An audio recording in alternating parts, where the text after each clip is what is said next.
Hello class 11th learning with Satyendra में आप लोगों का बहुत बहुत स्वागत है। आज हम क्लास 11th का हिस्ट्री का चैप्टर 2 तीन महाद्वीपों में फैला हुआ साम्राज्य के मोस्ट इम्पोर्टेंट क्वेश्चन आंसर्स करेंगे। जो पेपर में हर साल इसमें से बहुत सारे क्वेश्चंस आते हैं, इसी फॉर्म में आते हैं जिस फॉर्म में मैंने बनाए हैं। इसमें मैंने क्वेश्चनों की संख्या थोड़ी ऊपर नीचे कर दी है, थोड़ी सी टाइपिंग में मिस्टेक हुई है, तो आप लोग ध्यान रखिएगा। मैं आपको समझाते चलूंगा, वैसे ही आप लोगों को लिखने हैं। जैसे पहला क्वेश्चन है इसमें, रोम साम्राज्य में जल शक्ति का बड़े पैमाने पर क्या उपयोग होता था। यहाँ पे लिखा है ना, पैमाने पर होता था, तो यहाँ पे हमें क्या खुद लगाना है, पैमाने पर क्या प्रयोग होता था, ऐसे लिखना है। रोम साम्राज्य में जल शक्ति का बड़े पैमाने पर क्या प्रयोग होता था। तो इसमें आंसर हमारा लिख रखे, चार ऑप्शन है, तो इसमें से चार में से एक ही होगा। भूमध्य सागरीय क्षेत्रों में, जब हमने चैप्टर पढ़ा था तो ये हमने बखूबी जाना था कि भूमध्य सागरीय क्षेत्रों में जल शक्ति का उपयोग होता था, जो मील चलाने के काम आती थी, सोने की खदानों को खोदने में काम आता था, कंपनियों को चलाने में काम आता था, पानी जल शक्ति का उपयोग होता था, ये सब चीजों के लिए जल शक्ति का उपयोग किया जाता था। अगला क्वेश्चन, रोम साम्राज्य में सोने चांदी की खानों की खुदाई में जिस शक्ति का बड़े पैमाने पर उपयोग होता था वह थी जल शक्ति। जल शक्ति के द्वारा, जल के द्वारा सोना चांदी का निकाला, खदानों से निकाला जाता था। जल की पावर बहुत ज्यादा होती है, जल अगर चाहे तो इंसान को काट भी सकती है, इतनी पावर होती है जल को। जल की वो प्रेशर के ऊपर डिपेंड करता है कितना प्रेशर रखते हैं। दास प्रजनन का उद्देश्य क्या था। अब देखो, रोम साम्राज्य में ज्यादा से ज्यादा क्या थे, दास थे। दो तरीके के दास,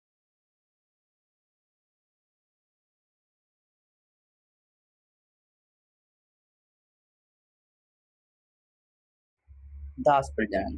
तो यहाँ पर क्या था ना कि दासों की ज्यादा अर्थव्यवस्था थी, दास ज्यादा थे, दास गुलाम भी थे, तो इनको क्या किया जाता था, जैसे दास प्रथा धीरे धीरे बंद होने लगी ना, तो दासों को ही ज्यादा से ज्यादा बच्चे पैदा करने के लिए प्रोत्साहित किया गया कि वो ज्यादा से ज्यादा बच्चों को पैदा कर सके, ताकि उनके बच्चे भी क्या बन सके, दास बन सके। तो रोम साम्राज्य में ज्यादातर लोग पैसा जो इन्वेस्ट करते थे अपना, वो दासों पे करते थे, ताकि वो दास उनको कमा के भी खिलाए। अगला क्वेश्चन, रोम में अधिक महंगा श्रम क्या था। दास श्रम सबसे महंगा क्या था, दास श्रम। ठीक है, दासों को खरीदना बहुत महंगा था। रोम के लोग अपने श्रमिकों पर नियंत्रण रखने के लिए निम्न ढंग से क्या करते थे, निम्न ढंग से क्या करते थे, उपरोक्त सभी करते थे। मतलब इसमें उन्होंने दागा जाता था, दागा जानते हो कि उनको नियंत्रण कैसे किया जाता था रोम में लोगों को, कि जैसे दास हैं उन लोगों पर कैसे अपना नियंत्रण स्थापित करें। तो वो क्या करते थे, लोगों को दाग देते। दागने का मतलब उनके शरीर पर निशान बना देना या कुछ भी कर देना, वो पहला पॉइंट। उन्हें जंजीरों में रखा जाता था, उन्हें जंजीरों में कैद खानों में रखा जाता था बांध कर, उनको जब भी छोड़ा जाता था, जब उनसे कोई काम कराया जाता था, वो भी निगरानी में रखा जाता था कि हाँ ये काम करेगा, ऐसे काम करेगा, या फिर घर के अंदर ही चार दीवारियों में बंद करके रखा जाता था। उनके साथ ऋण संविदा का करार था, ऋण संविदा का करार था उनके साथ, मतलब कर वगैरह ये सब लेना देना चलता रहता था। वो दूसरे के घर पे काम करने जाते थे तो पैसा मालिक को लाके देते थे जिसने उसको खरीदा है। रोम सेनेटरों तथा नाइट वर्ग असमानता दर्शाने वाले बिंदु हैं। रोम सेनेटर तथा नाइट वर्ग जो है वो असमानता दर्शाने वाले बिंदु हैं, इसमें भी उपरोक्त सभी। कई नाइट जहाजों के स्वामी थे, कई नाइट व्यापारी थे, और कई नाइट साहूकार थे। मतलब कई नाइट क्या थे, जो जहाजों के स्वामी का मतलब है वो जहाजों के द्वारा व्यापार किया करते थे, है ना। कई नाइट व्यापारी थे, मतलब वो व्यापारी थे जो व्यापार करते थे जहाजों के द्वारा, एक दूसरे देश में आते जाते थे, वो थे। कई नाइट साहूकार, साहूकार मतलब खेती बाड़ी को पैसा वगैरह ये सब उधार देते थे, वो थे। इसका आंसर भी उपरोक्त सभी रहेगा। उपरोक्त सभी आप लोग कॉपी में मत लिखना, तीनों पॉइंट लिख लेना बस। आगे, रोम सरकार ने चांदी के सिक्कों के स्थान पर जिस धातु के सिक्के चलाए वो क्या थे। चांदी के सिक्के की जगह कौन सा सिक्का चलाया, सोने का सिक्का। कितने ग्राम का था, 4.5 ग्राम। चांदी का सिक्का कितने ग्राम का था, 4.5 ग्राम का। इनके नाम भी आगे आगे कि सोने के चांदी के सिक्के को क्या क्या कहा जाता था। अगर मैं यहाँ बता दूं तो आगे फिर आपको बोर लगेगा, इसलिए आगे ही देखते हैं। ईसाई धर्म रोम साम्राज्य का राज धर्म बना कौन सी शताब्दी में बना, ईसाई धर्म रोम साम्राज्य का राज धर्म। तो आंसर इसका हो जाएगा 5वीं शताब्दी में। कब बना, चौथी से 5वीं शताब्दी में। आगे, चौथी शताब्दी में रोम राज्य, रोम उत्तर राज्य जिस मूल के लोगों ने स्थापित किया था। किन लोगों ने रोम का राज्य स्थापित किया था, जर्मन लोगों ने रोम का राज्य स्थापित किया था। रोम रोम उत्तर का राज्य किन लोगों ने स्थापित किया था? जर्मन मूल लोगों ने स्थापित किया था। अगला क्वेश्चन, रोम उत्तर राज्यों की स्थापना कब हुई? रोम उत्तर राज्यों की स्थापना कब हुई? रोम उत्तर राज्यों की स्थापना ऑप्शन डी 540 के दशक में हुई। निम्न लेखक की रचनाओं से रोम के लोगों का अपने कामगारों के प्रति व्यवहार का पता कैसे चलता था? उपरोक्त सभी वो कोलुमेला, वरिष्ठ लिपनी और ऑगस्टीन, इनके द्वारा उनको उनके काम का पता चलता था कि वो कैसे काम कर रहे हैं, क्या कर रहे हैं, कामगारों के प्रति क्या व्यवहार है उनका, ये सब चीजें थी। आगे, रोम तथा ईरान द्वारा आपस में बांटे गए अधिकांश भाग को चीनी लोग क्या कहते थे? ताचीन। रोम और ईरान के द्वारा जो क्षेत्र बांटे गए थे उसको क्या कहते थे? चीनी लोग, ताचीन। A option. चीनी लोगों का वह चीन से अभिप्राय था। क्या चीन से अभिप्राय था? बृहत्र चीन, बृहत्र चीन। आगे, रोम साम्राज्य को पूर्ववर्ती तथा परवर्ती चरणों में विभाजित करने वाली शताब्दी क्या कहलाती थी? जो रोम को पूर्ववर्ती और परावर्ती में विभाजित करती थी, आप लोगों को अच्छे से आता होगा क्योंकि ये मैंने पढ़ाए हुए सारे तीसरी शताब्दी में। कौन सी में? तीसरी शताब्दी में। रोम में सबसे बुरे सम्राट वे माने जाते थे जिनका निम्न के प्रति व्यवहार शत्रुतापूर्ण था। जिनका निम्न के प्रति व्यवहार शत्रुतापूर्ण था, मतलब वो सम्राट बुरे थे जो सेनेटर को, जिनको सेनेट को बुरा मानते थे, शत्रुतापूर्ण व्यवहार रखते थे उनसे, वो सम्राट बहुत ज्यादा बुरे थे। आगे, मिस्र में साक्षरता के बारे में बताने वाले औपचारिक दस्तावेज जिसको संविदा पत्र लिखे हुए पाए गए वो क्या कहलाते? पैपायरस। संविदा पत्र, ये पहले पेज पे लिखा हुआ है एनसीईआरटी में, पहले पेज पे ही है पैपायरस। पैपायरस पर 6ठी शताब्दी में जस्टिसियन के शासनकाल में मिस्र में रोम साम्राज्य को करों के रूप में प्राप्त होने वाली वार्षिक धनराशि क्या थी? आप लोगों को याद होगा, हमने ये पढ़ा था 25 लाख सॉलिडस, 25 लाख सॉलिडस सिक्के थे ये। आगे, रोमन के लोग निम्नलिखित देवी देवताओं की पूजा करते थे। किन लोगों की देवी देवता? उपरोक्त सभी होगा इसमें, सभी की पूजा करते थे रोम लोग।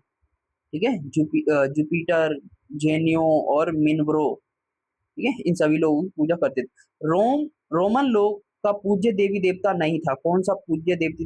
इन्ना, इन्ना, इन्ना रोम लोग की, ये मेसोपोटामिया की इन्ना प्रेम और युद्ध की देवी थी, ये यहाँ की रोम राज्य की नहीं थी। आगे, 7वीं शताब्दी के प्रारंभिक दशकों में रोम साम्राज्य निम्न नाम से जाना जाता था। किन नामों से जाना जाता था? बाइजेंटेनियम, बाइजेंटेनियम इस नाम से जाना जाता था। Option C. 642 ईस्वी तक पूर्वी रोमन तथा सासनी दोनों राज्यों के बड़े बड़े भाग इन जाति के अधिकार में आ गए। कौन सी जातियों के अधिकार में आ गए? अरब जातियों के अधिकार में आ गए। आगे, रोम का वह विशाल भवन जहां तलवारिये जंगली जानवरों का मुकाबला करते थे क्या कहलाता था? Option A, option A Colosseum, Colosseum, Colosseum कहलाता था, जहां पर क्या करते थे? तलवारिया जंगली जानवरों का मुकाबला करते थे। तलवारिया वो होते हैं जो तलवार चलाना जानते हैं, लठारिया वो होते हैं जो लठ चलाना जानते हैं। ठीक है, तो इनका क्या कहा, कौन सा था? कोलोसियम। आगे अगले क्वेश्चन आते हैं हमारे, जो 1 नंबर और 2 नंबर के दोनों के हैं, अति लघु उत्तर, मतलब छोटे आंसर लिखने वाले। रोम साम्राज्य के किन 3 महाद्वीपों में फैला हुआ था? आप लोगों को बहुत अच्छे से आता होगा, पहली लाइन में ही बुक में लिखा हुआ एनसीईआरटी में। रोमन साम्राज्य यूरोप के अधिकांश भाग, पश्चिमी एशिया तथा उत्तरी अफ्रीका के एक बहुत बड़े भाग में फैला हुआ था। आगे, दूसरा क्वेश्चन, रोम के इतिहास के स्रोत सामग्री को कौन कौन से 3 वर्गों में विभाजित किया जा सकता है? ये मैं बहुत अच्छे से लिखवा भी चुका हूँ आप लोगों को, और इसमें भी है, तो आप चाहें तो लिख सकते हैं, नहीं तो नहीं। पाठ्य सामग्री, लेखन, दस्तावेज और भौतिक। इसमें पाठ्य सामग्री में क्या क्या आ जाएगा, ये सारी चीजें लिखवा दी। पत्र वगैरह आ जाएंगे, पुराण ग्रंथ वगैरह आ जाएंगे, और लेख दस्तावेज में क्या जाएगा? पांडुलिपियां आ जाएंगी, पैपायरस पे लिखे हुए वो आ जाएंगे, भौतिक अवशेषों, इमारतें, मूर्तियां, सिक्के, ये सब आ जाएंगे। ठीक है, आगे, रोमन तथा ईरान के साम्राज्यों को क्या चीज अलग करती थी? भूमि की एक संकरी पट्टी जिसके किनारे फरात नदी थी, जिसके किनारे फरात नदी थी, मतलब वो क्या, भूमध्य सागर को कहा जा रहा है ये। रोमन तथा ईरान के साम्राज्यों के बीच कैसा संबंध था? रोम तथा ईरान के बीच में कैसे संबंध थे? रोम तथा ईरान के लोग आपस में प्रतिद्वंदी थे, मतलब लड़ते थे। अपने इतिहास के अधिकांश काल में वे आपस में लड़ते रहे, मतलब उनका जो भी इतिहास था, जो भी काल था, उसमें वो आपस में क्या करते रहे? लड़ते रहे, लड़ते लड़ते मर गए। आगे, रोमन साम्राज्य की उत्तरी तथा दक्षिणी सीमाएं कौन कौन से भौगोलिक लक्षण थे? रोमन साम्राज्य के उत्तर में तो दो नदियां हमें अच्छे से पता है, एक थी राइन, एक डैन्यूब, और दक्षिण में क्या था? सारा नामक रेगिस्तान था। ये बताया गया साम्राज्य की उत्तरी सीमा राइन तथा डैन्यूब नदी बनाती थी, इसकी दक्षिणी सीमा सारा रेगिस्तान से बनती थी। आगे, रोमन साम्राज्य के प्रशासन के लिए किन दो भाषाओं का प्रयोग किया जाता था? उत्तर, लातिनी तथा यूनानी, दो भाषाओं का उपयोग किया जाता था। रोमन साम्राज्य के संबंध में प्रिंसिपेट क्या था? प्रिंसिपेट एक राज्य था जिसको 2700 ईसा पूर्व में ऑगस्टस ने स्थापित करवाया था। प्रथम सम्राट ऑगस्टस ने, रोम के प्रथम सम्राट ऑगस्टस ने स्थापित करवाया था। किस साम्राज्य की सेना बलात् भर्ती वाली थी? इसे क्या अभिप्राय था? उत्तर, फारस के राज्यों की सेनाएं, फारस के राज्यों की सेनाएं बलात् भर्ती वाली थी। इसका अर्थ यह था कि राज्य के कुछ वयस्क पुरुषों को अनिवार्य रूप से सैनिक सेवाई करनी पड़ती थी। बलात् सेना मतलब यहाँ पे ये अनुमति थी, ये अधिकारी था कि कुछ राज्यों के वयस्क, कुछ राज्यों के पुरुषों को ये सेना में अनिवार्य है कि काम करना ही करना है।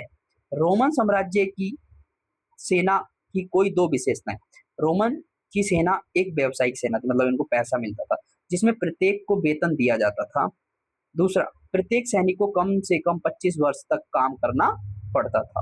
आगे, रोमन के राजनीतिक इतिहास के तीन प्रमुख खिलाड़ी कौन कौन से थे? आपको पता होगा, राजा, राजा अभिजात वर्ग और सेना।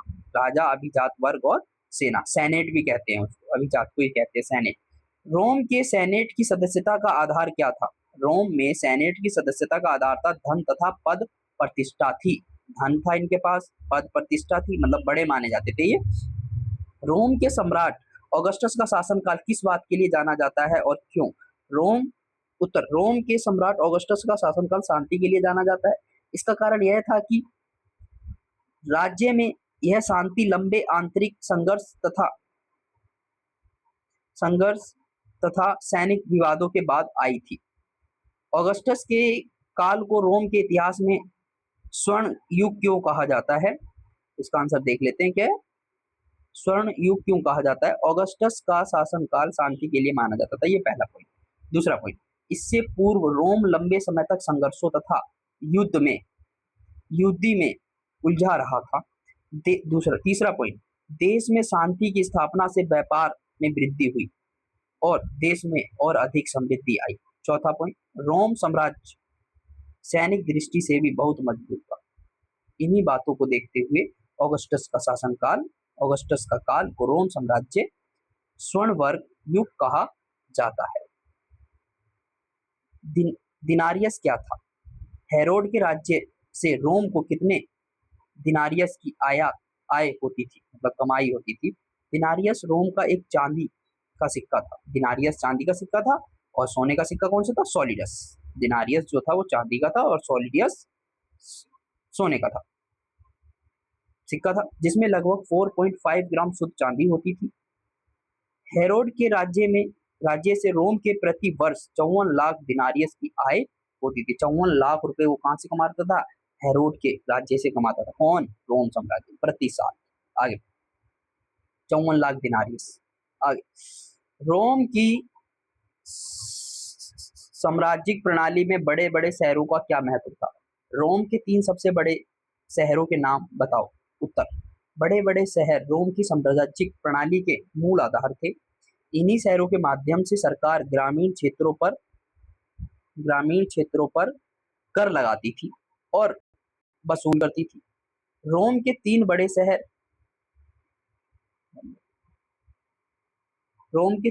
शहर थे, काथरेज, सिकंदरिया तथा एंटीओक थे। सम्राट गैलिसन ने सत्ता को सेनेटरों के हाथ में जाने से रोकने के लिए क्या पग उठाए? गैलिसन ने नवोदित प्रांतीय शासक वर्ग को सुदृढ़ बनाया, मतलब अच्छा बनाया, शासक वर्ग को अच्छा बनाया। गैलिसियस ने नवोदित मतलब नए प्रांतों को शासक वर्ग अच्छा बनाया, मतलब उसने सेनेटरों को सेना की कमान से हटा दिया। सेनेटर जो थे उनको सेना की कमांड से हटा दिया और उनके द्वारा सेना में सेवा करने पर रोक लगा दी। उनके सेनेटरों के द्वारा सेना में रोक लगा दी कि ये लोग अब सेना में काम नहीं कर सकते। आगे, 3री शताब्दी के रोम में प्रांतीय सेनेटरों के बहुसंख्यक होने से क्या 2 निष्कर्ष निकाले जा सकते हैं? उत्तर, ये लास्ट है आज का। रोम साम्राज्य में आर्थिक तथा राजनीतिक दृष्टि से इटली का पतन हो रहा था। इटली का पतन है ये हम आगे 12th में 9th में हमने पढ़ा था इटली का पतन। ठीक है, आगे इटली का एकीकरण पढ़ा था। हाँ, भूमध्य सागर के अधिक समृद्ध तथा शहरीकृत भागों में नए उच्च वर्गों का उदय हो गया। भूमध्य जो सागर थे उनमें नए नए शहरों का उदय हो गया। तो आज हम यहीं तक पढ़ते हैं, अगली क्लास में बाकी ये क्वेश्चन डालूंगा। बाकी आप लोग अपना रिस्पॉन्स जरूर दो। एक आध क्वेश्चन और रह गया, पढ़ ही लेते हैं शायद। रोमन साम्राज्य के ज्यादा है, बाद में पढ़ेंगे, छोड़ो यहीं तक पढ़ते हैं। Done. Thank you so much. Video अच्छी लगे तो आप लोग लाइक करें, शेयर करें और सब्सक्राइब करना बिल्कुल ना भूलें, ताकि थोड़ा सा भरोसा विश्वास हमें भी हो जाए कि हम सक्सेस हो सकते हैं इस लाइन में या नहीं हो सकते। कृपया करके आप लोग अपना थंबनेल कमेंट वगैरह जरूर करें। धन्यवाद, थैंक यू सो मच। जय हिंद, जय भारत।